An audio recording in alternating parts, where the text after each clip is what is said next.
okay, gonna join us. Yeah, cool. So good to have you.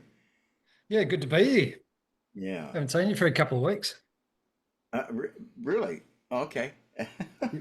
Seems like this last week we talked, but everything becomes a blur after a while. It does. Yeah, life gets in the way sometimes. Yeah. Trying to get a hold of Ron here. I hope he's okay for today. We planned this earlier this week. It was Ron's idea, so he better show. I hope you can. Hope he can make it. Mm, mm. I've been putting together um, some things. Want to talk about the difference between small room and large room acoustics and medium room acoustics. I've had I think have kind of boiled it. I was talking to Ron and we were discussing what makes a small room, and I was thinking, well, reverberation time. No, that's not it. Etc. And we go as we go through the process. It's more of a use case, you know, because when we have a room that's designed, say, for mixing, even if it's a very large room, acoustically it becomes it's well, we get away from the small room problems of, of modal distribution where you have large spaces between modes. In a small room, Yep. there's, you can stand over here, you can hear this note, and over here you can't hear it at all. And that's just based on the physics of the room. Um, so I'm thinking that it should be segregated by the Schroeder frequency, Yep. where the behavior of the room is more either in the diffuse or or ray region, small room, and or where the shift in Schroeder's frequencies, say, above 100 hertz or even higher, small room. And as it gets closer to 100 hertz, we get into a medium sized room, and then below 100 hertz, even as low as shoot. Many large rooms have a Schroeder frequency of around 50 hertz or maybe 30 hertz or something like that, which is that's a large room, you Yep. know. and and uh, we don't worry too much about modal distribution in these larger spaces. So and also it depends on what we're using them for. If it's a performance space or even a large meeting hall, it needs to be acoustically adjusted for voice, and that's very different. Say, for instance, you take a Carnegie Hall or some place that is really nice for orchestral or symphonic productions. It's gorgeous. But then you do a speech or an acoustic ballad in there, and it's a bit much, you know. Um, so it it depends so much on what you're using the space for. So hopefully we'll get a whole bunch more joining us soon. I haven't been able to get a hold of Ron. Hope he's okay. Yeah, is he recovered from his fall? Somewhat. Yeah, he's feeling much better earlier this week. Yeah, good. Uh, my only hope and prayer is that he's not in the hospital or something like that. Yeah. I haven't been able to reach him. Hmm. So how do you calculate the Schroeder frequency in a small room? Well, the Schroeder frequency is calculated on the dimensions, and it's in my room mode calculator. You can see the Yep. frequency. But I tell you what, I'm going to bring up. Oh, there's Jose coming. I'm going to bring up a room mode calculator for, let's say, for a job I did in a very large mastering room. Hey, Jose. Wait, hi, Jose. Welcome. Hey, how's it going, guys? Good, Good good. yourself? Doing good. Let's see. Where's George? Here he is. That's it. Okay, now I have the room mode calculator for him. I think this is it. Uh-huh. There's James. Yes. Now, see, I have. I'm gonna share my screen. Hello, James. Welcome. I'm gonna share my screen and show you a room mode calculator for a large mastering room. This is 150 cubic meters or 5,297 cubic feet. One would think, oh, that's a large room. Well, it's still small room acoustics as concerns this. So we only get down to 24 hertz. It's not a 20 hertz room, really. But we passed Pinello. But if you look at this, the Schroeder frequency is 103. So it's still like I'd say a medium room. You know, look at for a small room acoustics. I'm go ahead and use the metric, but because it shows the imperial as well. Whoops, wrong one, man. Get a metric, and let's figure one that's average. There we go. There's 2,600 cubic feet or 75 cubic meters. Okay, and we have modal distribution here. We've got some gaps in there. It does pass Pinello, but the Schroeder frequency, as you can see, is 130 hertz. This is typical of a small room. So it can go as high as 150. Well, let's just look at one. Let's say we have a ceiling height of 280, and let's just get to the bare minimum, 43 cubic meters. It's 431, 358, 431, 358, 431, 358, and what was that, 280? Something like that. Okay, you can see, well, the distribution is okay. It's not bad. Meets Pinello, yes, but the Schroeder is 156 hertz. There's a small room for you. So where the transition, the low frequency is below 156. Now, not mind you, this is a fuzzy region. It's kind of fuzzy there. Okay, it's kind of like a big fuzz between, say, 145 and 160, okay, where this occurs. So that's not, it is a small room and quite nearly the smallest that is recommended. However, I've done rooms much smaller than this and they work. There are issues with small rooms, always. You've got the spacing in here that Pinello doesn't recognize as a problem here. So we have enough modes in each third octave band, so it's acceptable. You know, and really, it's really difficult to hear what's going on below 100 hertz, really, unless you move around a little bit, you know, you get a good average. It's typical small room.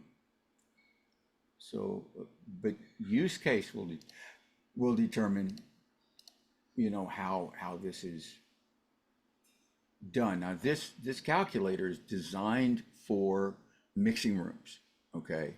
This is a mixing room, room mode calculator. You can use it for your tracking spaces and whatnot, but this would basically, this number right here will give you the best idea. Can you see my screen? Do I need Yep. to zoom in? That's okay. I'll zoom in a little bit. So that this 156 is key to what's going on. Is you have modal activity below 156, which is will give you your what we call room gain in when you're listening. That now here at 103, according to this, the lowest frequency easily heard is 63 hertz, which is not too bad at all. But here we have a volume of 150 cubic meters. And believe it or not, there are some acoustical test chambers and reverberation rooms that are only this large. Yeah, wow. And they cannot test below. Honestly, now this is my calculation on number of modes in the third octave band. You know, so we got 5 modes at 63, 5 overlapping. I double that and put that at 125 as the most accurate measurement that you can make in there. That's a pretty large room. Most reverberation rooms are around 200 cubic meters. And they really can't test the low frequencies very well at all. They can't get any accurate measurement on that. And this becomes difficult when we're mixing or working in the room and trying to hear what's happening in there. We got to do a lot of smoothing. That's what the trapping does. It smooths things out. And what I do is I smooth it out to where you can move around and you can still hear the stereo imaging, and you can get what's happening in the room, and you can, humanly adjust to it. Not too bad.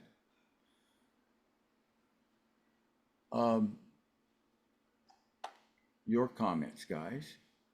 Here I've done some quotes and whatnot from research and looking up things and what the books say, et cetera, et cetera, et cetera. But smaller rooms are more associated with modes and early reflections that can distort the imaging and give you a wrong idea of what's going on tape or on the record,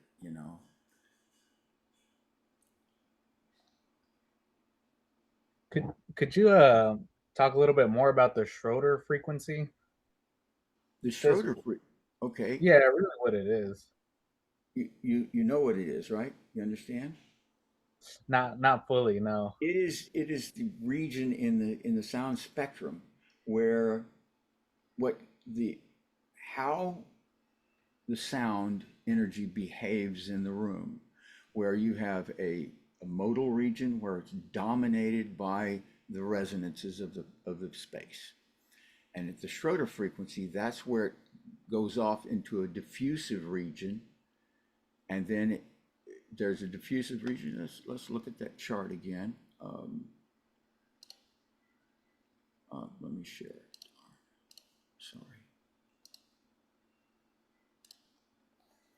So look down at this this little chart right here.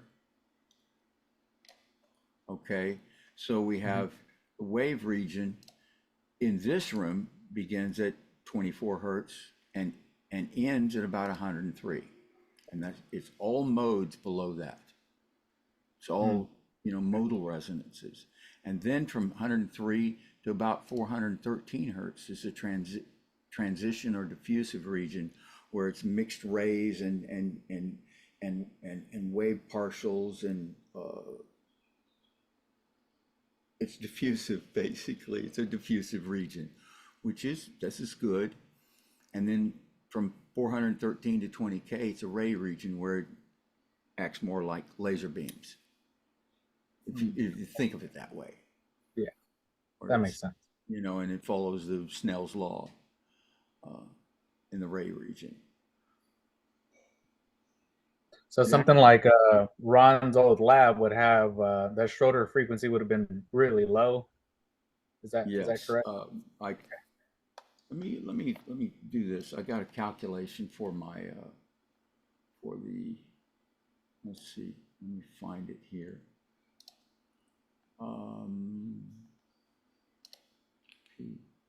There it is here. New laboratory. Well, this is one I did for 20 hertz. That's the modal distribution right there. Wow. It's really tight. It's 5,099 cubic meters. And past Pinello goes all the way down to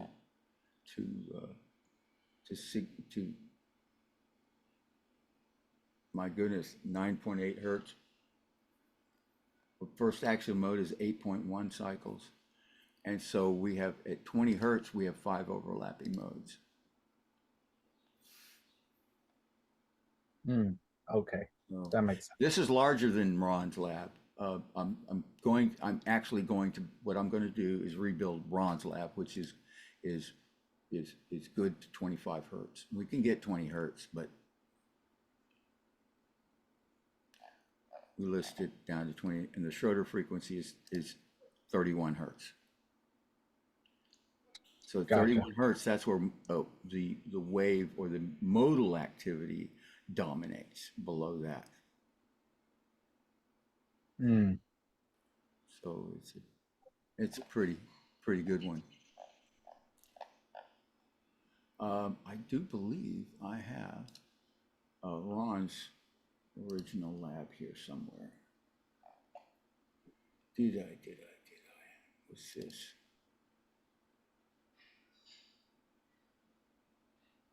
Yeah, this is Ron's. This is Ron's lab. Okay. So the Schroeder frequency would be 41 hertz. So saying that, you know, the Schroeder frequency would be more deterministic of whether it's a large room or small room. Gotcha. Or medium room. You know, we need to discuss, and I need to do more research in the published literature about Schroeder frequency and how to determine the small, medium, and large room based on the Schroeder frequency. But it's not only on this, it's on use case. What are you using it for, you know? Yeah.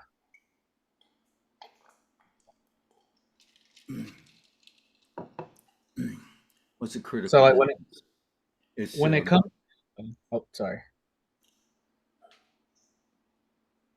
Critical distance. How did I calculate that? I see. Well, this may or may not be correct.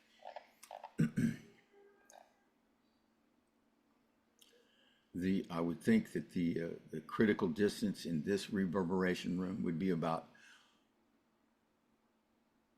less than 6 inches. You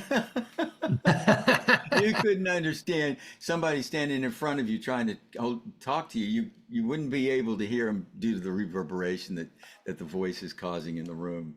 It's probably got I don't know. What was it? It was a very long reverberation time in this room because of all their hard surfaces. Anyway, it's very interesting. Very interesting. Here's compared to a medium-sized mastering room that I did. Um, oh, I think the critical distance was calculated based on treatment.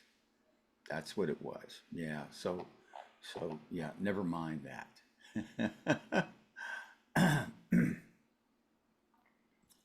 Yeah. Oh yeah. This is George Tendero's mastering room in Oslo, Norway. And Hmm. let's see what else we got here. Um, I got definitions here. I wanted to send to you guys, and about how you define yourself, how you define what you do and whatnot. These are like the typical definitions available. I should print these out. I should print these all out separately, and I haven't done any more. I need to complete this, and I'll save that as in here, definitions, and I'll add to it. And what I'm putting together here, let's see, there, boundaries, here we go. Boundaries, we're talking about the Schroeder frequency, room volume, modal behavior, industry, standard industry and academic references.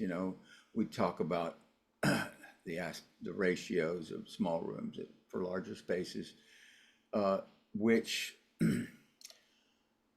depends on the use, it really does. You can't say, well, this is 300 cubic meters, it's a large room. No, not necessarily. It depends on what you're using it for.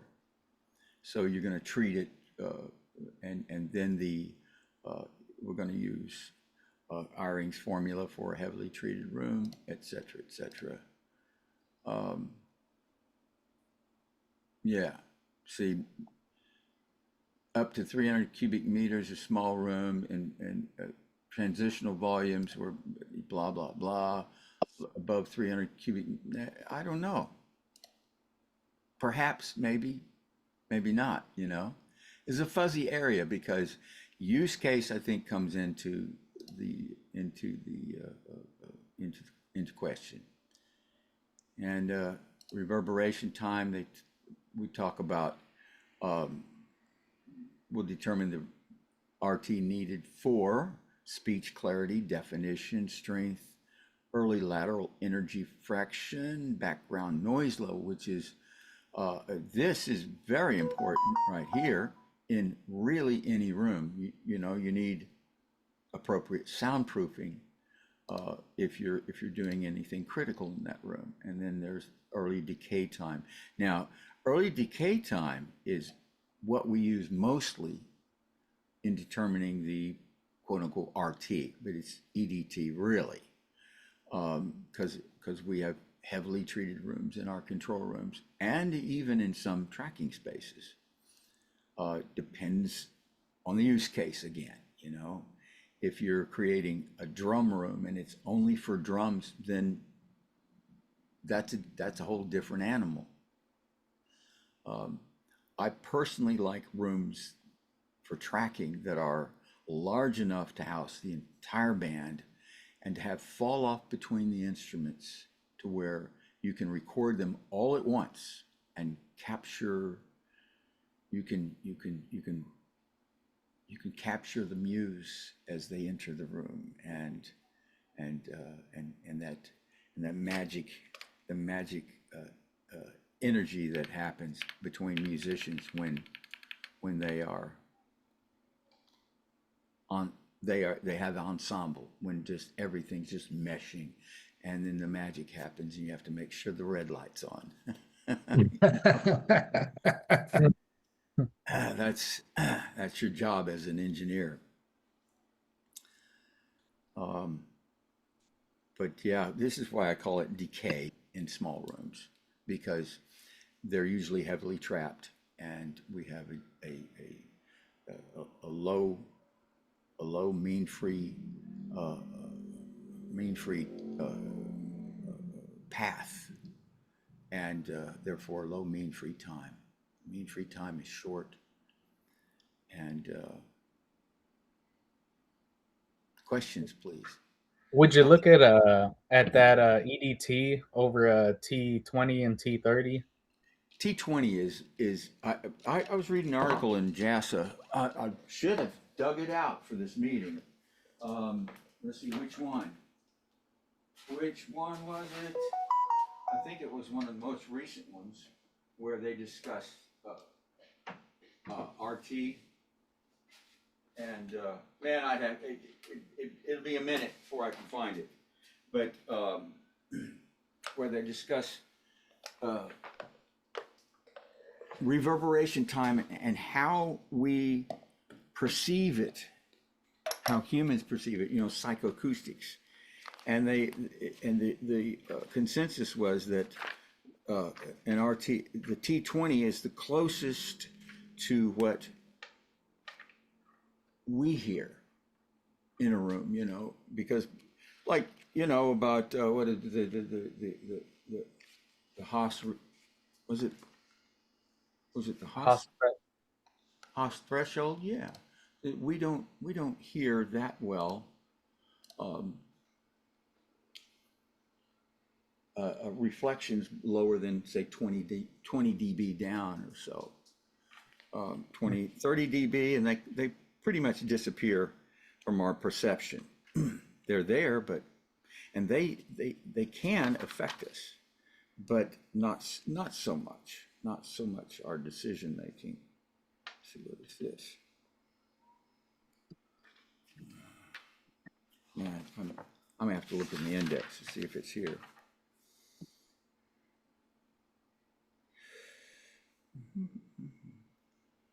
I don't think it's in this one.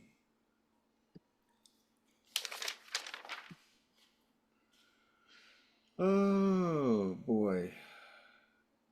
I need an overall index that I can search and find which one it's in. I could look that up on the ASA website.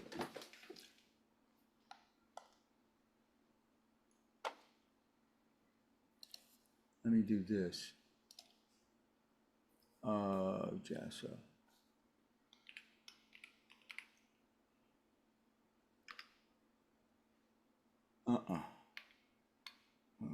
ASA.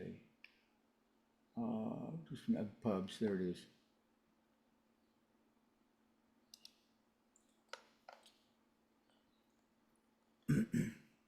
And look for how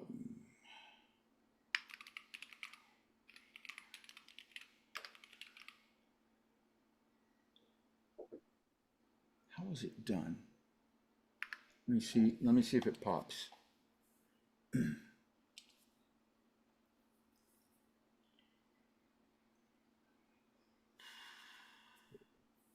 When was this published? 2025. It might have been it.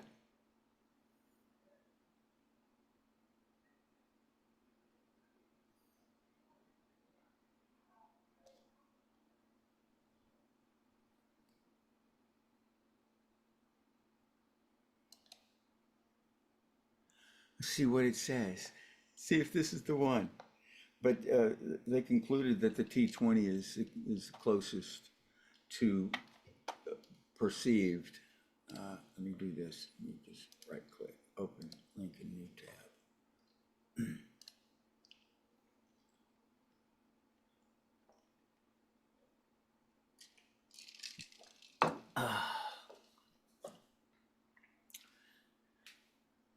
I did not download it because it's in the book. I should have.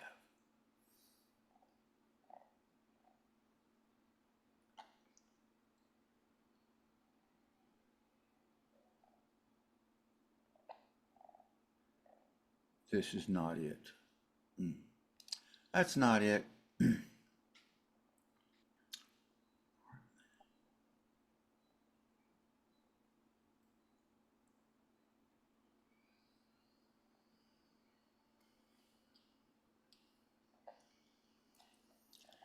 Well, I don't want to waste time on this because It's not getting us anywhere right now. Let's talk about perception of that we have, perceptions that we have about small rooms and large rooms and medium rooms and whatnot. What are your thoughts? Well, the smaller the room, more But problem. It True. seems to be the consensus. Every room has a challenge. Every room is a challenge. Okay. Yeah. A larger room makes it easier, you know, as shown in the one for George in Oslo, uh, his mastering room. It had fewer challenges because of the size. It was good. It was easy to control, easy to get under control. So And like that room, because of its size and nature of it, did he not have like a bunch of crazy dips, in his frequency response at the end no, of it? no, he didn't. It was very smooth, very, very smooth. In fact, George wanted to try out the diaphragmatics from Real Acoustics, which we did. And I proposed one, and he says, "Can we put two?" I guess so. You know, so I tuned one to the width frequency and one to the length frequency. Put one in the front of the room between the speakers in the back there, and then one on the side. And honestly, when I saw the measurements, I thought, ooh, maybe we went a little too far. Because it really does the job. All you need is one, and bam. Because see, his low frequency issues were not great. They weren't that big due to the large room and the modal activity in the mode region in the wave region there. Uh, Hmm. it it did scoop up a bit, and the harmonic damping didn't completely take care of all of it because of the these very low frequency modes. And uh, broadband absorption can really only work down to about 70 hertz. And other than that, it does harmonic damping on the lower frequencies. But Hmm. when they're very strong and very large, then you may need the diaphragmatic. There's somebody else joining us. So yes, it's a this is something that I really wanted to discuss with you guys and hear your thoughts and you know I've scoured a lot of the available published papers on the subject, and they don't really define it. There is no uh,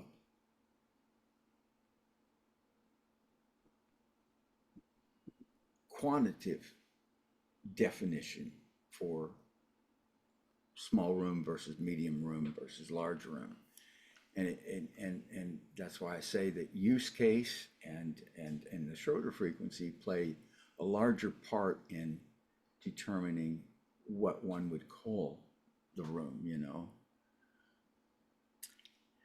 So let me ask this. What was his mastering room? What was was it drywall finish, behind all the treatment? It was it was a plaster finish on top of concrete block. Oh, okay. So So now if it would have been same size but drywall typical. he did have an insulation layer behind the plaster, and that resulted in some resonances in the room around from like 125 to 250, and so that was tamed with the broadband. But yeah, yeah. So we're not see in his room we're not talking about a room with all hard surfaces because there weren't any really, Gotcha. or many weren't many. Exposed, excuse me, exposed hard surfaces. There's a lot of hard surfaces, but not exposed. Do you see less problems with regardless of the size, but do you see less problems with certain materials like wall materials? Like Well, if somebody has them all yeah, all concrete, materials exhibit certain properties. Um, Depends on the material and of course the mass. Um, when Now we're getting into another area, say mixed room uh, design and treatment and especially the structure. The structure hmm of a mixed room really must be uniform left and right at least. So it's the same mass left and right. Otherwise, your imaging is going to skew off to one side or the other in the base region. So you need to have uniform reflectivity. Even if you got heavily treated, it's still going to reflect. You're only attenuating, say, for every surface contact that the sound energy strikes, it will attenuate about 10 decibels.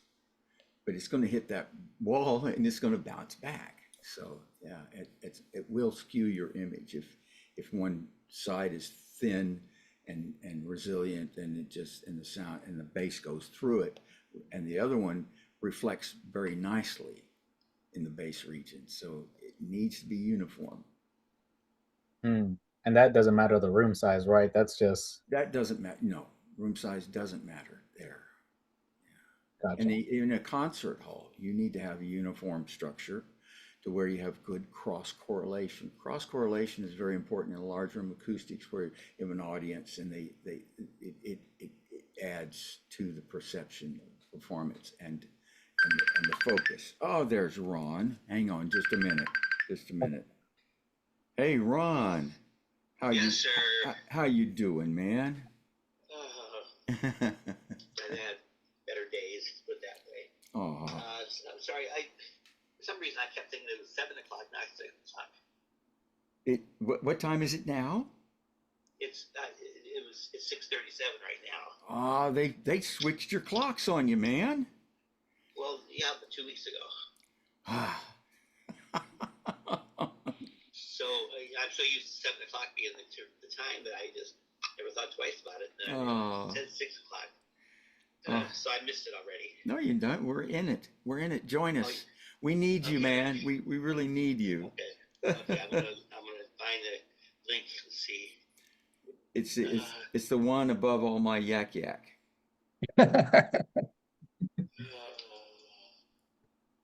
Spaces. Yeah. Ignore most of that. We can go over that in here. Okay. Just Okay. Yeah. Okay. Join Zoom meeting. Okay. well, I'll see you in a minute then. Oh, All right. Sounds wonderful. Good. Thank you, Ron. All right. Okay. Bye. Bye. Great. Ron will be joining us. Yay. Nice.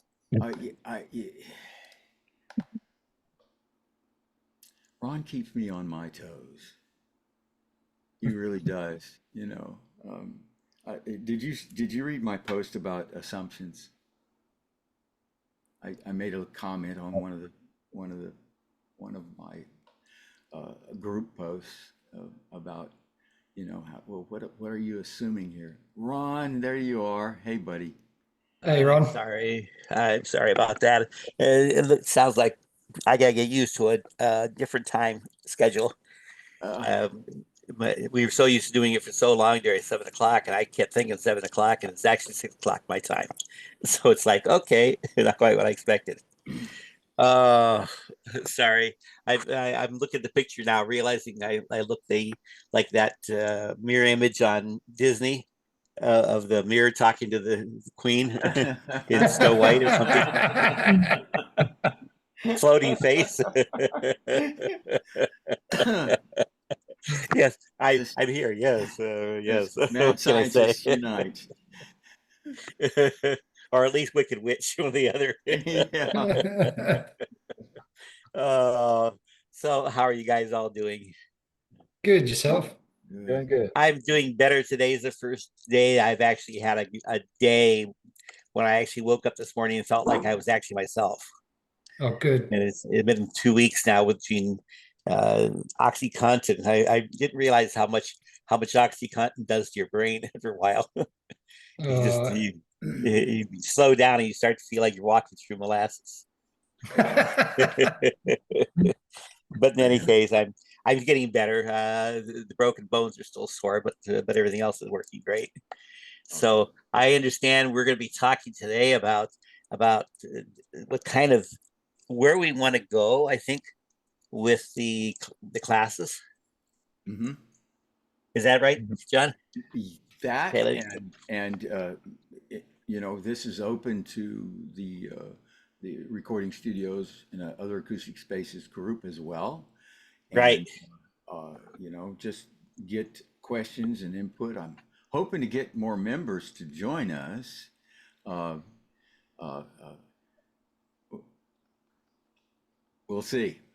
We'll see. Okay, I'm okay. gonna publish this video, and Oh well, sorry about this. And I will have to do this another time, different way. But yeah, it's been an interesting week. So okay, well, I think John and I think what's precipitated this is that John and I were having a discussion about a week ago, uh, less than a week ago, I think it was. I don't remember anymore. it was But about my lesson on small room acoustics and right, define small room acoustics. I thought, and I started going on about RT, and it's wait a minute, no, what assumptions am I making here?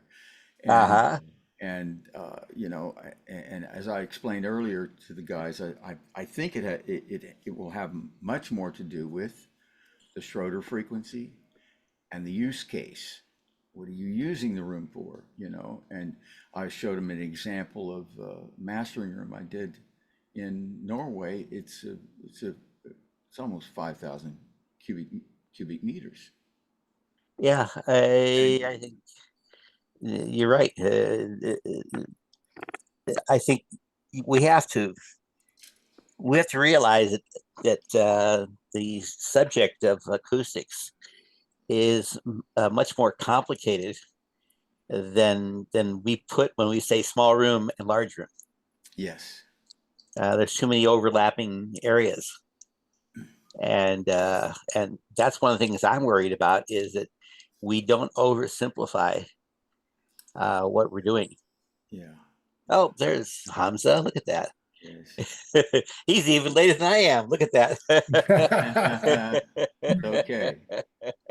But yeah, I think that is the big thing right now is to make sure we don't oversimplify this subject because so much of what we talk about in these rooms applies to everything to do with acoustics. Doesn't matter whether it's small room or large room. And I want to make sure that we don't separate these two areas of acoustics so drastically that they don't talk, because one of the reasons we're in the problem we are right now is so many of the people in industry don't talk to other people in the other parts of the industry or other parts of physics. So all this stuff that has to do with edge effect that we talked about all came about because the people in acoustics never talked to the people in electronic type RF type stuff. And all this stuff that we discovered all came out of that. Okay, I see something happening there. PLD improvements. Oh yeah, Yeah. How you doing? Like, What's your I'm name? trying to watch it. I'm not a Zoom guy, and I didn't know if I could talk or not, so I didn't say anything. And I'm just trying to figure out what's going on. But yeah, I love it, guys. I'll have it Okay. figured out here in a minute where we're not backwards. Yeah, you're very welcome to you, comment. That's the whole point of yeah, this is right. I Yeah, was want to trying hear to your poke you guys input. against the radar as I yeah. figure it out. You just pointed at the other camera. I mean, I can point it at the console in my room, but I'm trying to figure out why it doesn't go away. But I'm listening, guys. Go ahead. I'll have it All right. swapped around in a second. Yeah, don't let it bother you as far as commenting, because that's what this meeting is about this time. It's not a teaching session as much as we want information from you guys as to how deep do we want to get into certain things. because we started looking at this thing and going, how do we define what we're looking for? And then all of a sudden we discovered there's so many ways of defining it that none of them are adequate. Do we make this a 2-room, a 3-room, a 5-room, or a 7-room layout? Yeah. Okay. And when we started getting into the 5 and 7 rooms, I started getting really concerned because I'm sitting here going, well, we're going to be doing this for the next 5 years, So Yeah. I'm not sure I'm going to live long enough to finish it. But I guess that's what I'm looking at. John brings a particular point of view to this thing. I bring a very particular point of view. But the only thing we agree on are the basic rules of acoustics. Okay, so and I know that everybody here seems to be involved mostly in recording industry type things, and which is completely, something that I walked away from a long time ago because I just got there you are. Look at that. Oh, yeah. Got it. Well, guys, I mean, I don't want to cut anybody off, but like I don't build a lot of rooms, but as a builder, what I run into is people buy buildings and you don't really get to tear down structural walls and we don't get to decide some of those features. So like I have a room out in the country here in Muscle Shoals that we just finished and it's block on one side and down the end, and the other side is 2x6 wall. And so how we solutionized that was we just added the thickest layer of subfloor I could put on it and multiple layers of underlayment, and then went with 2 layers of sheetrock. And I started getting, I would say, um, even enough to move forward with the room, you Yeah. know. Yeah. It's the left And and right wall that are most important from the mixed Exactly. perspective. The left and right, front and back can be different, and it's Right. not going to affect that much. Yeah. Especially with the room is super long. Oh, it's super long, huh? Yeah, well, if it's long, I mean, if you've got 28, 30 feet in the length of the room and it's still golden ratio width and height, and you're a little longer than golden ratio, we usually see people put gobos up, that, and just in a mixed time, they'll throw gobos behind them if once they learn it, I don't see them having a lot of problem. I've done a couple of rooms with guys that have Grammys and they take over everything. They usually, when we get 2/3 of the way through the room, they're already changing things, or they don't care about something anymore, or it's mostly a speed issue, you Yeah. know. But Oh yes. Let's see. yeah, What's the normal thing? It's like uh, we're going to economically check this room out and take out the important things for saving money, but we can always add it back later. yeah, that's it. Same thing with sound systems, kill all the dynamics out of the sound system, old Yeah. school room, you Yeah. know. Yeah. Well, it's I think you've got 2 guys here that have probably made as many, if not more, mistakes than anybody else in the world has. So we can, as somebody said, we can speak from experience. We've we can tell you what that mistake will do because we've Oh done yeah, Yeah. Yeah. Been there, done that. Yeah. it. Yeah. Been there, done that, right? But yeah, this is one of the things is we talk about things like verb time and we have to look at all these things we talk about from a very uh, neutral point of view. And when I say neutral, I really mean in this situation that we have our opinions about what things apply to our industry or not, what they don't and stuff. And in this situation, we have to use a common language. And that's what I'm worried about is making sure we use a common language. Because if you don't use a common language, then there is no communication. Or understanding. Yeah. Yeah. So, I mean, yeah. perfect example is in today's world for me. When I came into the industry, the first thing I ever did was I joined the AES. you know, and I thought that's all I need to do because I designed sound systems. I put sound systems in place and didn't care about the room. I just wanted to make sure that we get some answers out of it, type thing.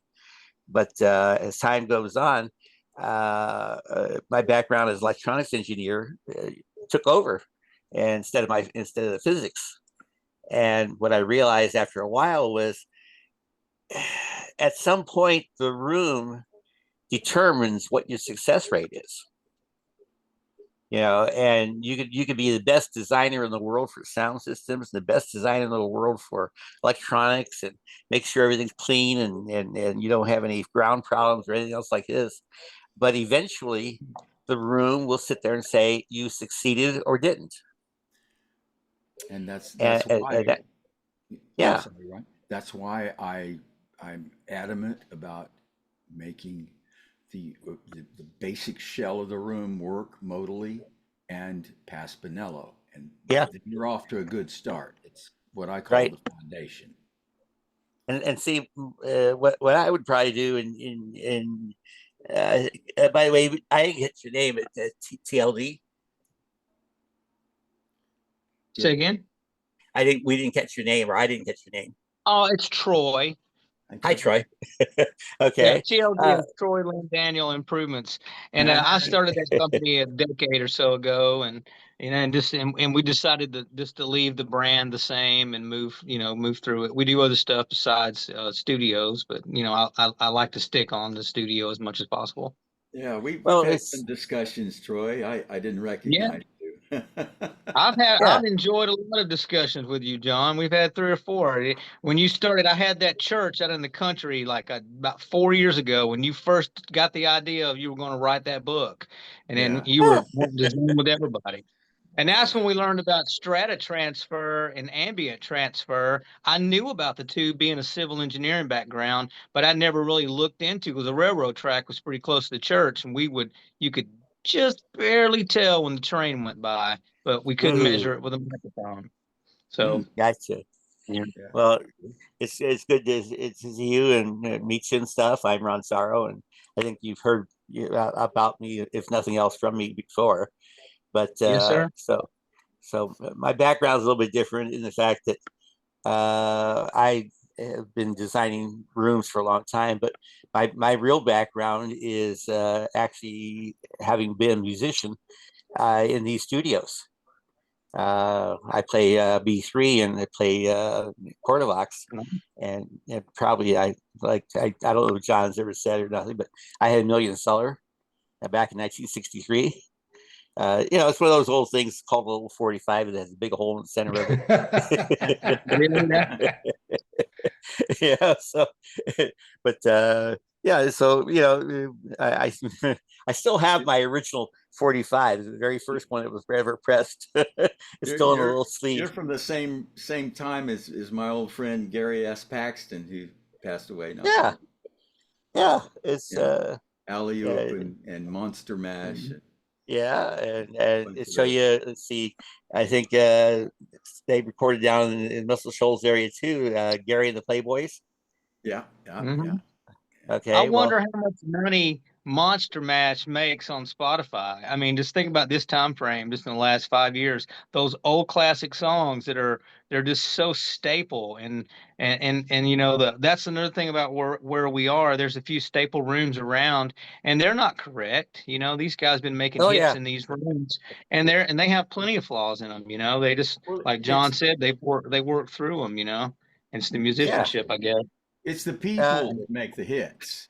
Yeah, right, oh, yes, The rooms are just tools. And yeah. I another mean, thing to think of, no one will really respect you if you don't have a console in this genre. Like, you see them fading out with the Atmos and stuff like that, but most everybody's got some type of decent 24 to 36 channel console in the room. That's just a staple. You don't really walk into a room in Muscle Shoals and it not have that. They got them in the Yeah, bedroom. Got them yeah. yeah. in the living room, Well, So, my and it's the only studio I ever worked in was Sun Studios, oh, and sweet. somebody And all I remember is a whole bunch of perforated white tile. I had a stack of it in the backyard getting rained on that we took out of a doctor's office. I finally threw it away, but the drilled stuff. But we made a bunch of panels out of that, and they just want to just clad the whole place with it.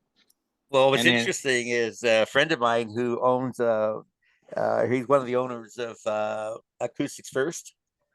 Just had me test a whole bunch of the drilled ones, and they're actually making them again. yeah, Yeah, so it's and what was interesting is we found that when we did the testing on them, that they were a lot more effective than we thought that they were. yeah. So I've got 4 cases of them now, and there's a new studio in town that is going to come online maybe in the next couple of years, and they're using them. They've got them all in the room as well. oh boy, okay, yeah, they were. Max. Sorry, guys. Max, come here. Okay. You be sweet. Come here. So yeah, we tested those things and we checked them for scattering and stuff like this, and they virtually had no scattering of any kind in any way at all. But they definitely had a much better absorption pattern than we originally thought that they did. So we swore by those things, and it was kind of like when I grew up, I'm sorry, we did our recording with one microphone or 2 microphones all together at the same time. We had no idea what tracking was. It was kind of like, yeah, okay, but put the band together and hit play and have a great time. So, Troy, you would probably recognize one of the songs called California Sun. Yeah, I think so. Yeah, well, I'm going out west where I belong. Da, da, da, da, da, da, da, da, da. Yeah, California Girls. yeah. I don't recognize it offhand, but I mean, there's so many of those songs that are out there. It's We're like one-hit Sun. wonders. Yeah, definitely. And like I said, if you had the one hit wonder, look at Monster Mash. Yeah. Songs like that, they're timeless. They go on forever. Yeah. Well, the year that I recorded that, there was only one other million seller, and that was the same year, and that was Louie Louie. Oh yeah. So Yeah. it's long before you were born. Yeah, I'm 70, so but yeah, and a lot of you see a lot of the guys we work with, building a room out, they're in their later 60s, some of them are. And they're looking to chase down. They've worked at these rooms, they've gotten rich or they've gotten wealthy doing something else and stayed in the music business, and then it was always a back burner kind of thing, and now they've got a ton of money and they want to buy a place. And then there's been 3 of the older classic rooms here in town that I've gotten to do a lot of the substructure work to, just like we demo it back to block and start over.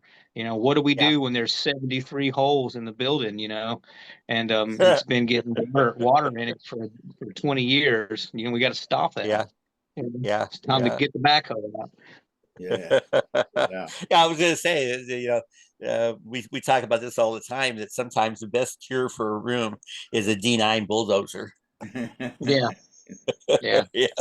But so one of the things we were talking about was, how big does a room have to be before it qualifies as a large room? And and we started talking about the size of it physically, but then we realized that I've been in churches that seat 100 people or 75 people that would qualify as a big room, only because of the way it's used. So, and we have also, like John said, he's had studios that are like large, huge rooms. You got tracking studios and movie studios and stuff like that are monstrous. Yeah. Okay, so so I think what we're talking about now is maybe trying to define the differences between what you're looking for based upon the use of the room, and based upon how many people are going to probably be in that room at any one time. And I think that's one of the keys here is if you're in a studio, the odds are you're going to have less than 10 people in there at any one time. That's the odds. Doesn't say it happens every time, but the majority of times. Right. And if you're in a large room, you're going to have 10 or more people, whether it's a classroom or whatever the case may be. So defining a room by things like RT is a useless exercise, I think, because reverb time doesn't really exist below 1.3 seconds. Below that, it's not reverb time anymore. There's not enough physical energy in the room to cause reverberation as such. There is enough for reflections. There is enough for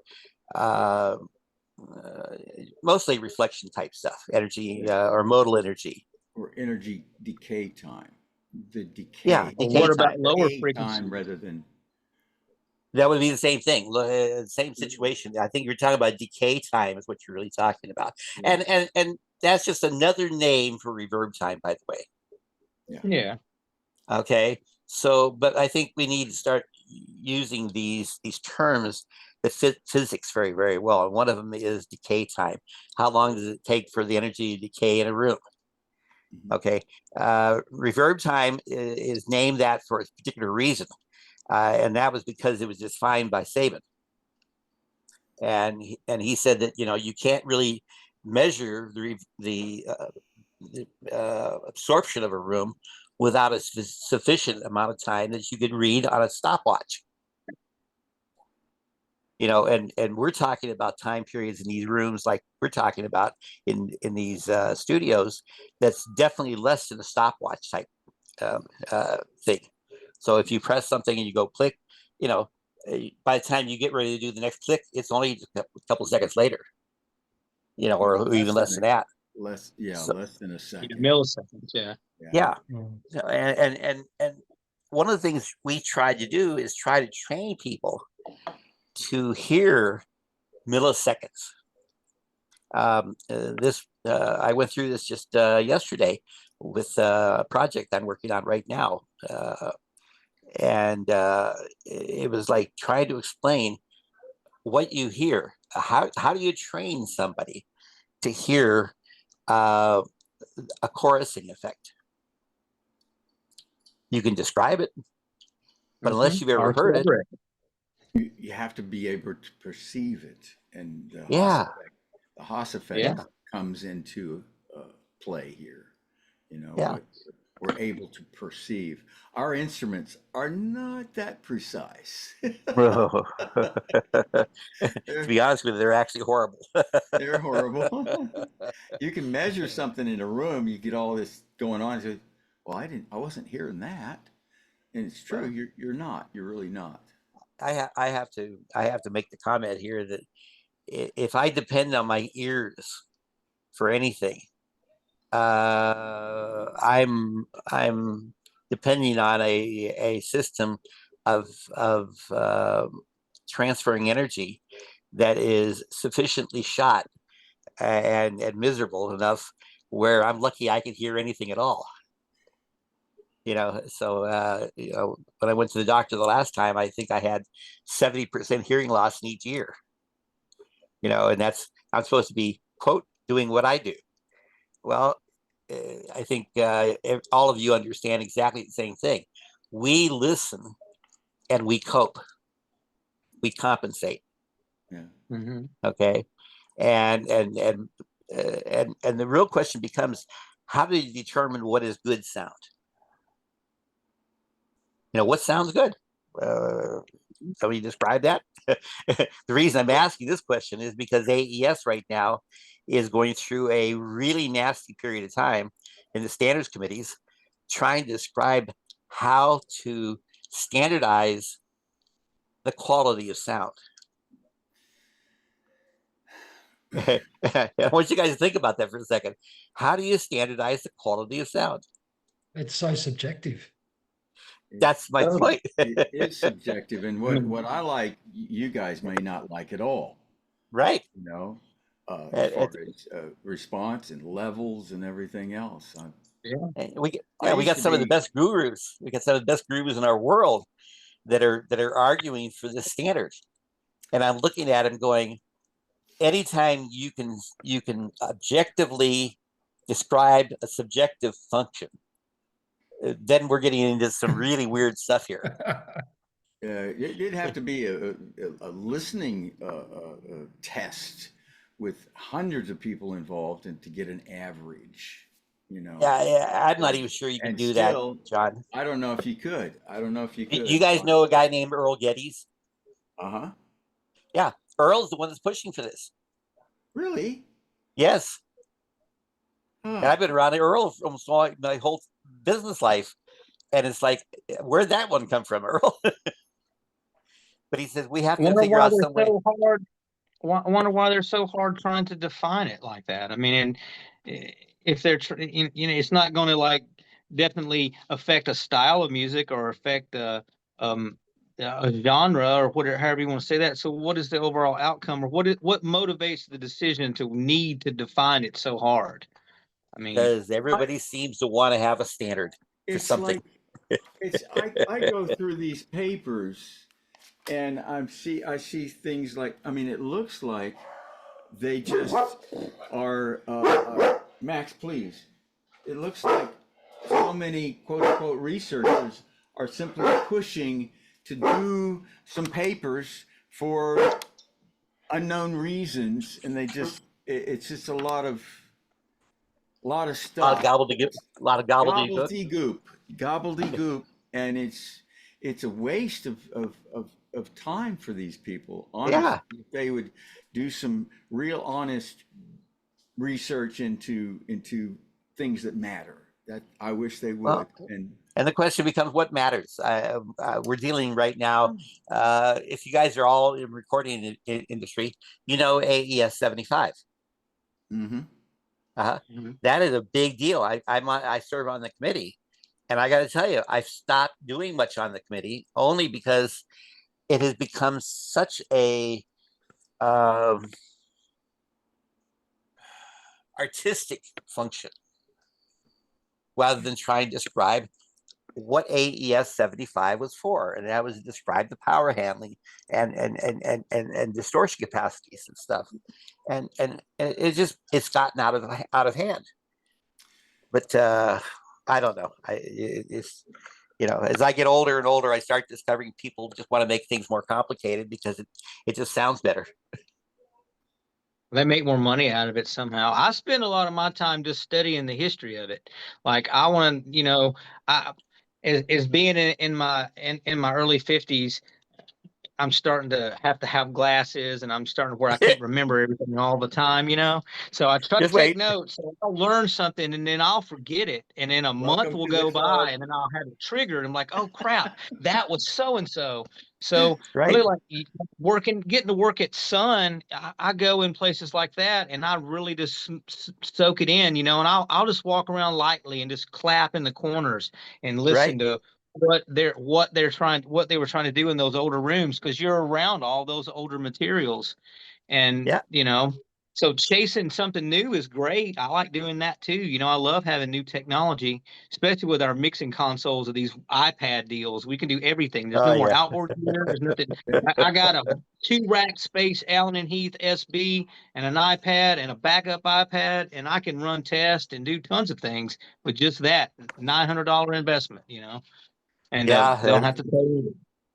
That's one of the true things about our industry right now is everything has become kind of compacted down to basically a DSP and a mixer. That's about it. It's a real good thing, though. It is a really good thing because it makes it available for many people. So that's so good. Well, one of the things that is kind of scary about it is it makes it available for many people, but then it also makes it available for the crackpots. I'm sorry. This is true. Right. This is so true. You have you have a $25,000-$50,000 collection of outboard gear, and and you hear everybody crapping on it all the time. You're like, well, outboard gear, like my distressor, it's made $500 since I bought it. Yeah. Some of these microphones that they've increased in value 3 times, especially guitar pedals, snare drums, and microphones. They always increase, especially if you're Yeah. buying cool ones that are useful, you know. And then consoles, not necessarily so much. Consoles are like you have to sit on. If you put one for sale or I fix one, it takes a year to sell it, and you just have to say no 100 times, and then somebody's going to come along and know what that is and know why they want it, and they're going to, oh wow, this is great, and they'll buy it. But if you're trying to sell something to someone that doesn't need it, you're never gonna, you're never gonna make a sale. Thank you so much, Troy, because I found out something. Nobody really needs a testing laboratory. Well, John does. I tried to sell a testing laboratory for a year, spent over $1.5 million building it, and what I found is worth approximately $20,000, give or take a little bit, which is stupid and ridiculous. I mean, my B3 was worth more than most of my testing equipment was, and it's like I spent years for 20 some odd years rebuilding B3s for everybody in the industry, and I played it myself, and I could tell you everything about a B3 you ever wanted to know, including how to I'm a fix it and make C2 it. owner. Huh?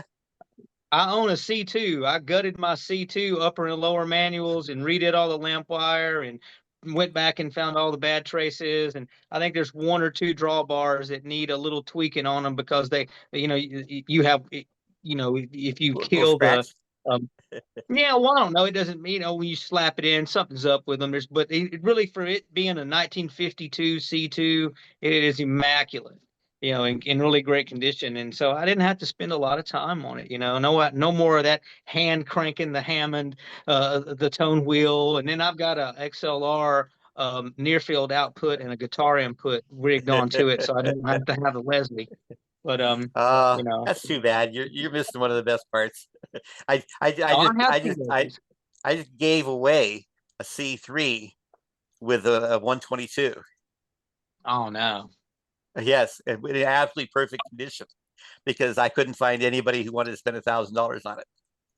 Yeah. So it's frustrating. I played instruments like that for years. I rebuilt them, and and and these instruments are what makes everything work. And what everybody doesn't realize is without these instruments, no amount of recording is going to make them sound any better or any worse. Okay, they are what they are. The song "Then Came You" with Dionne Warwick and the Spinners. I've heard of it, yes. Yeah, well, if you listen to the clavinet on that, that's me playing it, and that's Oh, it's an old B clavinet. Remember the red and white one instead of the wood grain one, like what's his name, Stevie Wonder has, and it has a I specific kind of. sound. Yeah, it has a very specific sound. The D system sounds that really funky sound, but the B sounds like a jazz guitar. And you try to play it, and people kind of go, "Well, who's playing the jazz guitar?" Well, it's not. It's a B clavinet. Is what it is. And this is what we did in the old days. I have to say, the old days is we had to have instrumentation that would do the sound. So it's like I was saying down there, Muscle Shoals, you had Gary Lewis and Playboys.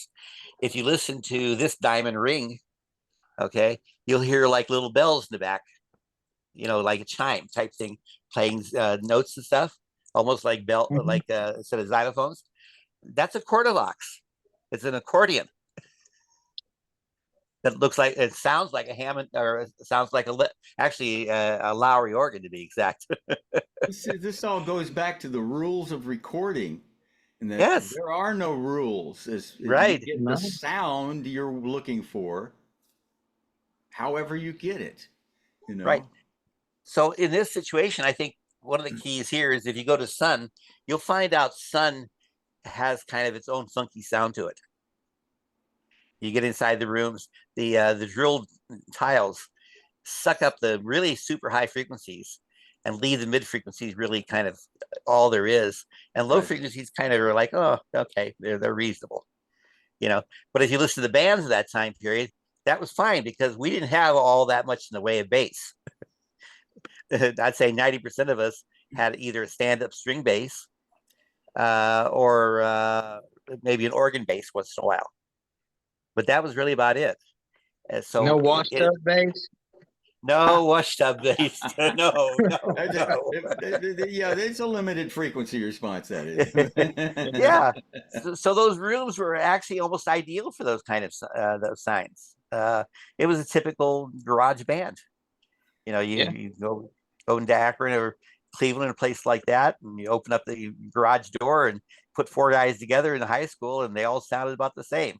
You know, there's a little old Vox organ or a little Farfisa.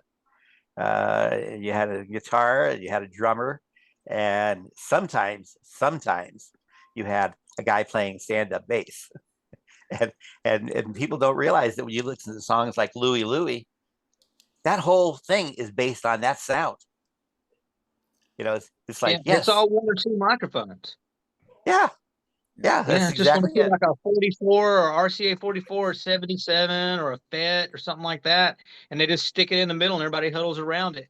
They still cut bluegrass like that now here. Yeah. And what they're doing is they'll take that one microphone and they'll track everybody around it, just like it was 1955 or 62. And then Yep. they'll turn around and build it and just put everything they built all around that one microphone just a little bit lower. And that's the new sound.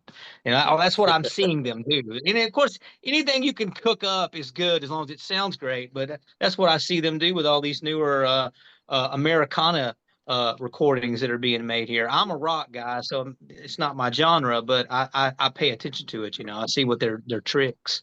Did a lot What's of that interesting when I today was in is, Nashville. Did a yeah, lot of it. I was watching, I was looking today on TV, and I happen to be an old-fashioned Nashville guy. I like the old Nashville sound. What can I say? I am old, but you don't realize what these guys went through to get that sound. You talk about Eddie Arnold, you talk about Chet Atkins, you're talking about these guys like that. They produced the Nashville sound, and everybody says, "Oh, that's not true country." I'm sorry. Eddie Arnold had some of the best hits I've ever seen. Uh, what are you gonna do? Argue with a guy who's made 147 number one hits? Yeah. You can argue all you want, you're still gonna lose. But Yeah, or like in George this, Jones or yeah, Jerry Reed. If you've ever seen Jerry Reed play, like me being a rock 80s guy, shredding and just that was always the pinnacle of what the coolest stuff that was going to happen in the room, you know, is when the lead guitar player is going to go off. And I'm over here sitting in the control room at Wishbone and we're watching an old Jerry Reed thing. And I was like, did Jerry just fucking sweep? Sorry, did he sweep that? And he's just like, and I'm like, spin this back, man. That's a sweep. It's 1971, and Reed uh-huh, is sweeping, you know. And you're like, nobody thought about sweeping in country at that time frame. You never heard it. right. It was him, maybe a couple of other guys that were doing that. With that Django guy, or I can't think of his name. He had his fingers were kind of burned or something, and he was a player. He was just they were ripping it up, Yeah, you know, it's back in the day. so the question now becomes, how do you make a room that supports that style of music? You know, and we have in the field of acoustics, we have things called the C80 plot. And when I first saw the C80 plot, my first thought was, what the hell does that mean? C80, okay. And so he said, scientifically, what it means is the direct sound plus 80 milliseconds of reverberation time. And you start to wonder, okay, so explain that in English, okay. And what it came down to was, it is the articulation of music. So and again, break it down one more shot. It was like, how many notes can you hear in one run and have them all be individual? You know, that's the whole thing, is if you can do a 16 note run and hear 16 separate notes, that's pretty good articulation. You know, but that's the whole idea. When we design rooms, we have a set of standards now that say, okay, if you have an articulation factor, a C80 of let's say a 0, this is describing a room that is ideal for a pipe organ, which means a very slow attack, a very slow decay, and you still have to articulate individual notes, which is perfect for Gregorian chants. don't think Yeah. don't think so good for rock and roll. That's for sure. But what it indicates is you have even amount of direct sound, even amount of reverberant sound, and zero. So that's the difference between them. And then you have things like, if you go the other direction completely, you're talking about a 6, which is rock and roll. So that means you have 6 dB more direct sound than you do reverberant sound, average. And that's going that's to good. be on, and that's the direct, the 6 dB more than the 80 milliseconds. Okay. 6 dB more, than 80 milliseconds. That's right. Yeah, I So got it. that means, so you're going to have percussive instruments, things like pianos, things like guitars, stuff like that, any drums type things, anything that's very percussive and very solid. That way you can demonstrate and listen to them and hear them individually. And this includes bass, this includes all kinds of things. So I think Right. that, and that's good if you want rock and roll. If you want, let's say, what we would call in Christian music, Maranatha style, we would call that as a plucked sound. So if you have a plucked guitar or a plucked banjo or a plucked violin or anything like that, that means it's a little faster attack, a little slower, a little faster decay, but not quite rock and roll. So that's what you get when you get to what we call an acoustic guitar group together, or acoustic instruments together. And if you have a room that is made for that, that supports that particular style of music best. And that's what we try to do in large rooms when we create these rooms, like concert halls, is make it so that it supports a particular style of music. One of the things we have to learn is you cannot make a single room do everything. That is the hope of every. That's why people go record at 5 different studios when they make their record. They come to town here and they go, I see what they do all the time. They come to town here, they'll track at 3 of the higher end studios, and they'll go to the budget studio and mix and finish things. And then they take those tracks home and work on them, and then they may come back 6 months from now and make some more small recordings before they release their record, after they've even tracked in Oklahoma or tracked in Nashville, or right. One of those other, and they're doing, everybody, since they got the museums open, and everybody just goes around and takes those little tours, and they pay a little extra and make a record or make a recording in there, of some kind. Everybody's set up to do it, So, So the real question like becomes, how can we keep good studios open? It's going to be tough. Yeah. Our whole industry. By the way, I guess I'll say the same thing. I'm old enough to remember when being a musician was not considered to be a career. Yeah, I'm definitely from that. Get a real job is what they always told us every time from being a kid. They wanted you to know how to play it all because it was classical trained. But I had to go become a land surveyor or become a some type of engineer tech or something, because just playing guitar wasn't respected. And you got to have something to fall back on. Oh yeah. And a lot of people made the mistake of not just sticking with it. And then, like 10 years ago, I took the plunge and decided I was going to take all that knowledge I'd had from all the crap I've built over the years and stick it into what can I do with this in music. And it fell into sound system design and install, and then it turned into building rooms. Yeah, that's the way to go. Yeah, it'll turn into something else. Because in order to build rooms and to do this, design stuff and build you have to know all about it, almost everything to do with it. God, so much. And it just takes, yeah. Well, one of the things that Troy just described here is the arc of what you do in your life for a typical person like us. It almost always starts out as either a musician or we're involved in music somehow. Okay. And then we get into playing it, and then we discover that sound systems are really critical. And we start designing sound systems and start installing them. And then we finally discover that the ultimate answer is the room. Yeah. And after, that was what I said a long time ago. I can take any sound system, and I'm old enough to remember this. I say this: I can take any system from Radio Shack and make it sound like $1 million. Okay, put it in a good room. But I can also take any system that's out there that's a great sound system and put it in a crappy room, and it's going to sound worse than that Radio Shack does under its worst conditions. Yeah. So Totally. And you see the guys, when we go around and do and I don't mean to talk over you.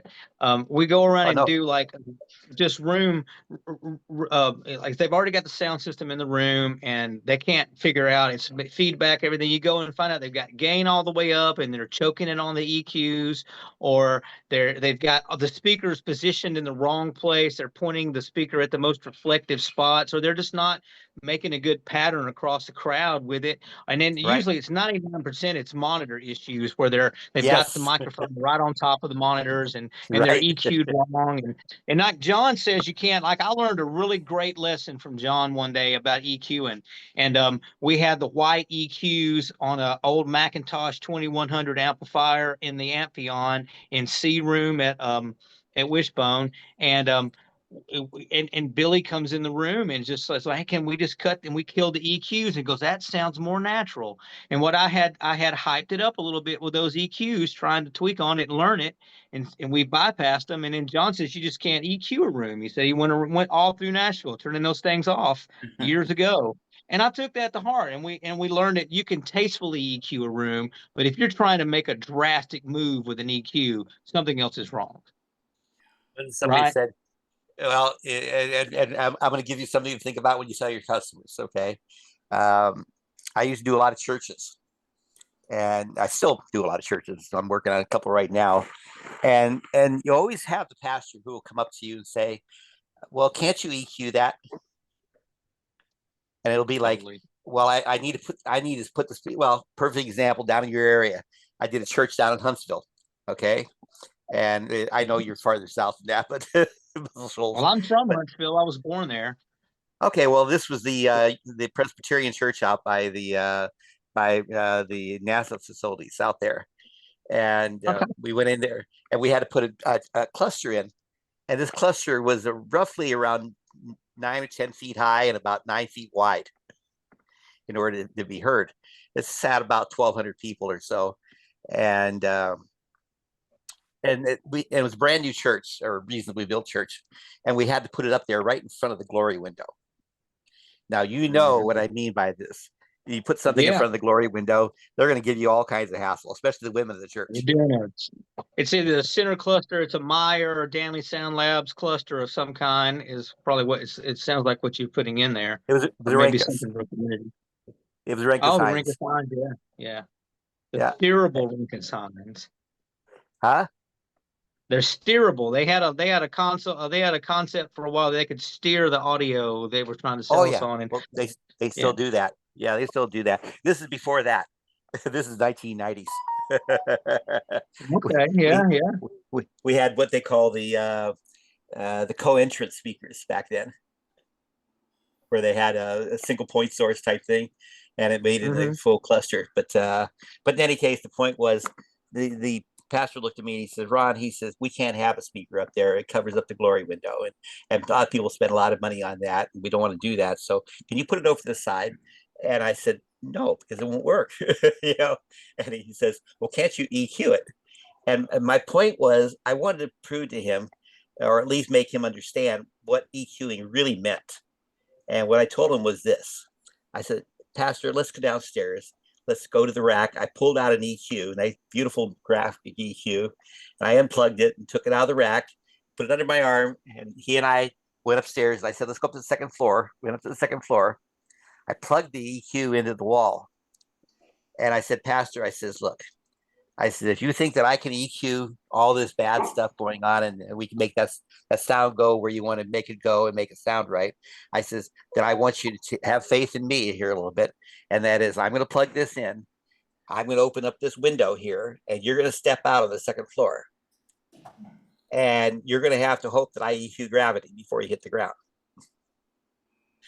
He looked at me and he says, what do you mean? I says, it's the same laws of physics. I says, God created those laws. And unless you give me a piece of paper signed by him that says I'm abrogating his laws in my room, I have to follow those rules just like you do. And I think he finally came to the conclusion. He said, I see what you mean. I said, yeah, I mean, just there's only so much you can do physically. You can't EQ physics. Okay. You can compensate a little bit, make it sound a little better, but you're never going to fix it. And the only thing that fixes it is fixing the room, which is what we ended up doing. But the real point was, you have to point out these people that think that electronics is going to solve everything. Is that if you think it can solve anything, just step out the window. Let's see whether we can solve it. That's all. We'll take care of that. That's a good point. Now that I understand what you're getting at, yeah, I mean, you're not going to be able to just step out the window and me just beam you down, Scotty. It's not going to happen. Well, I already told him. I said, I'll try to stop you before you make a splat on the ground or an oil spot. Right. But the real point of this whole thing is we have to be able to tell our customers and our clients, what we really can do and what we can't do. One of our sales points in our business is that we can make all kinds of things happen, but we can't make the impossible happen. And that's just a simple fact. And the sooner we realize that ourselves, and then transmit that information to our clients, the sooner that we're living on ground that we can survive on. Because if you promise something you can't do, what's going to happen to your reputation within a year or less? So all of us, I think all of us are in that situation where we've had to promise customers that we can do something or say we can do something. At some point, we have to stop promising what we can't do. And if you don't do that, you'll end up not so much out of business as much as not moving ahead in the business. You're going to stay in the same spot or fall backwards. It's interesting when you know more about the subject, you're actually less confident. Yeah. Totally. And need to be clear on this and help them understand that this has to do with physics, and there's things we know and things we don't know, and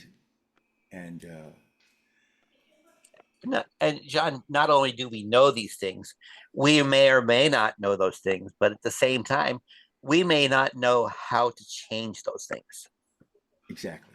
Yes. Okay. Mother Nature has a way of making you look like a fool.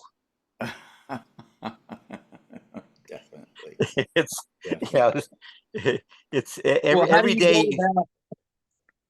How do you go about saving a client from themselves when you've got a client and you've got a design, and say, for instance, you did a design and it's okay enough, and for the budget, say whatever the budget is, inside of $100,000.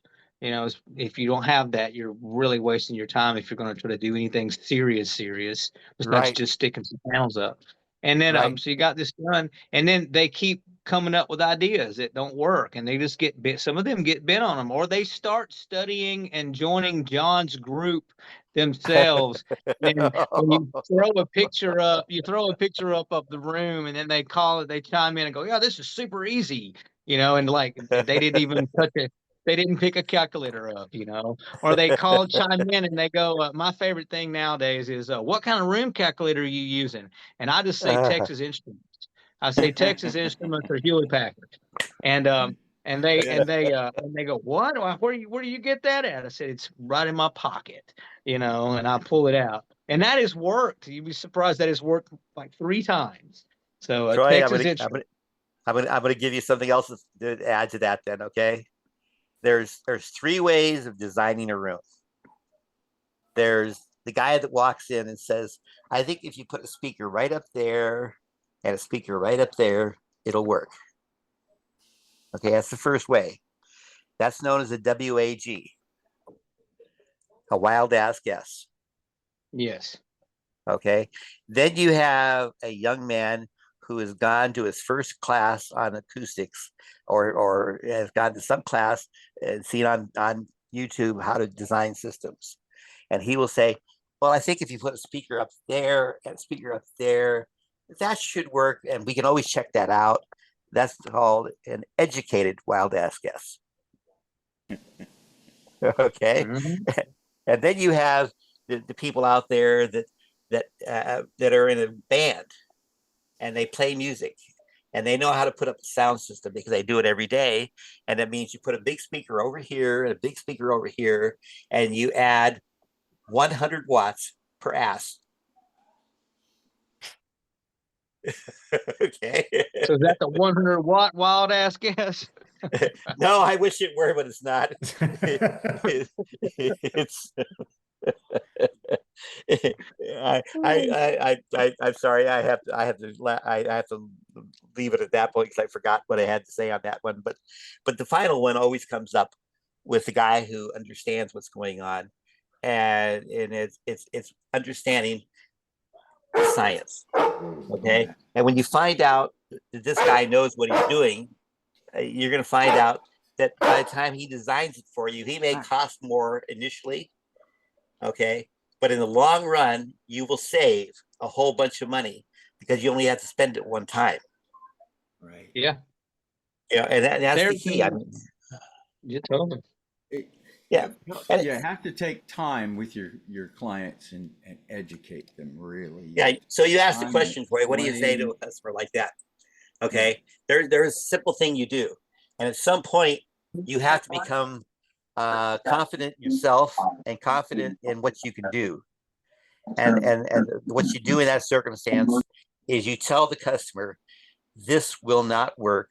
And if you insist on me doing it this way, I will have to leave the job and leave it to somebody else down the road. And what you do is you recommend your worst enemy. Yeah. I've done Okay. it. I've done it. I've been Oh, yeah. there, and I've done it in the last year.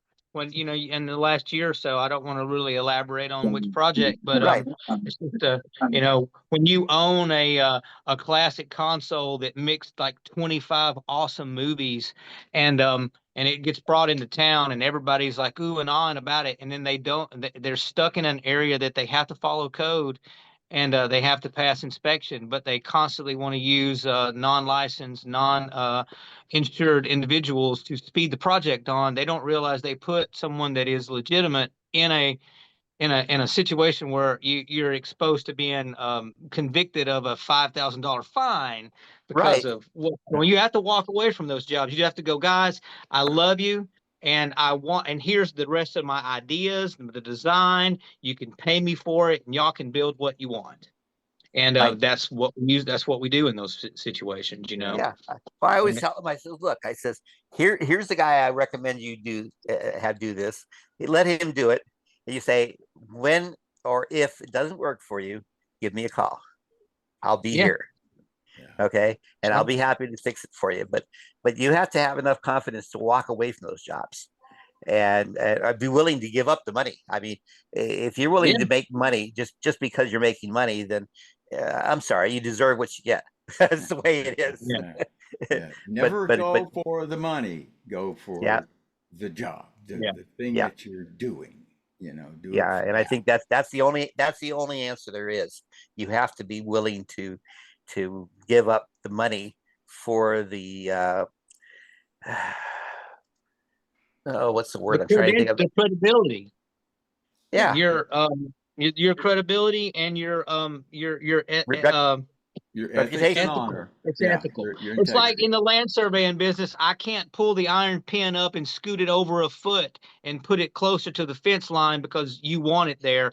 The history on the monument is there, and it's legal, and it's got latitude, longitude, and coordinates on it. I can't yank it up and scoot it over just because you put the fence in the wrong place. You see what I'm saying? And you're That's stuck. right. You got to move the That's fence, man. exactly You're right. gonna have to move the fence closer to the property corner. You There know. you go. Guys, I'm so sorry, but I have another appointment I have to get to, and I need to leave in, Oh, John, what can I just say? 4 minutes. I gotta go. How about we continue this tomorrow night? Yeah, Sure. Yeah. we could continue. Look, Because tomorrow night I we have our normal meeting anyway. yeah, I am open anytime, you know, especially it's like it's 9:30 at night here. So it's perfect if it's, you know, around that. I don't know what time it is there for you guys. Troy, I'll send you Yeah. a link to our school meeting. That's tomorrow's meeting. It's for our school group that we're having the master class in. I'll send you the link. Okay. Please join us. Be Yes. great. Yeah, I'll do it. Okay. I think you'll have a good time. But I think this is the kind of stuff we really do need to sit and discuss this so that we know where we go with where the classes go. Because Yeah. I don't want to have an interminable class. What I want to do is make sure you guys have the information you need to get through life, and at some point I can retire. Okay. Well, I'm like getting I too tell old to be doing everybody these. that's in this, like I tell everybody in this business, you can in another 100 or so years, man. We need to keep you Well, around as long as possible. yeah, you said something earlier I thought was interesting about your clients. You said a lot of these guys that have a lot more money and stuff like that. I says all they're doing is jumping into a business that says if you have a lot of money, this is a way of finding out how little you can end up with. Yeah, it's Yeah. like my conversation with Gene Breeden. I don't know if you know Gene Breeden, Troy, from Nashville. We were sitting at lunch one day, and he said, "John, you know how much let's see, you know how much money you can end up with in the music business?" He says, "I said no." He said, "Well, you start with 2 million. Uh, you you can end up with one. You know, it's one of those things. I forget how he said it. I'll remember it later. But Yeah, but basically, all of us guys are in this industry not because we're going to be millionaires. It's because we are done. passionate I've about just it or understood that mad. I got to learn. I got to learn the physics, and you guys are some of the best at it. You know, and the more physics you understand, and like you said, the better you're going to get with your designs and your installs and everything. Well, tomorrow I'll give you a quote from one of the best people in our industry. His name is Leo Brandt, and if you don't know who he is, you're going to learn who he is tomorrow. Okay, so we'll see you guys tomorrow. Okay, take Okay. care. See you Thanks, guys. Thank you Okay. so much. Thank you so much. Sorry about Max. Max, come on. Whoa, whoa, whoa, whoa. See ya. Bye.